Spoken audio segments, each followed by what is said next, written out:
नमस्कार विद्यार्थी मित्रांनो, बघा टीईटी असेल तसेच इतर सर्व शालेय स्पर्धा परीक्षा जसे की एनएमएमएस असेल अशा स्पर्धा परीक्षांना अशा प्रकारचा प्रश्न येऊ शकतो. बघा काय दिलाय प्रश्न आपला, एका वर्तुळाची त्रिज्या 17 सेमी आहे.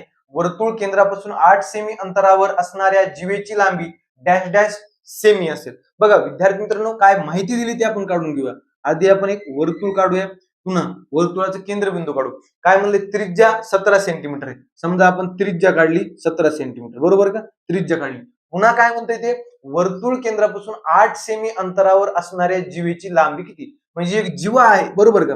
जीवा काही लांबीची, जीवेची लांबी आपल्याला काढायची. पण दिलंय काय त्यांनी, वर्तुळ केंद्रापासून जीवेचा अंतर दिले 8 सेंटीमीटर. काय दिले म्हणजे बघा विद्यार्थी मित्रांनो, जीवेचं अंतर वर्तुळ केंद्रापासून नेहमी कसं असतं, परपेंडिक्युलर असतं, लंब असतं. म्हणजे हे किती दिले, 8 दिले. आणि याचा दुसरा एक गुणधर्म असतो, जेव्हा जीवेवर वर्तुळ केंद्रातून आपण लंब टाकतो तर ते जीवेला 2 समान भागामध्ये विभागतं.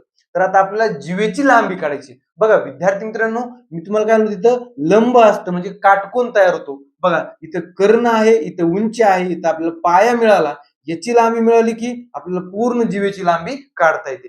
विद्यार्थी मित्रांनो, पायथागोरसचं त्रिकूट वापरलं. काय बघा, 8 15 17 म्हणजे आपला बेस किती येणार, 15 येणार. तुम्ही करूनही बघू शकता, काही अडचण नाही. म्हणजे बघा एवढ्या याचं माप किती आलं, 15.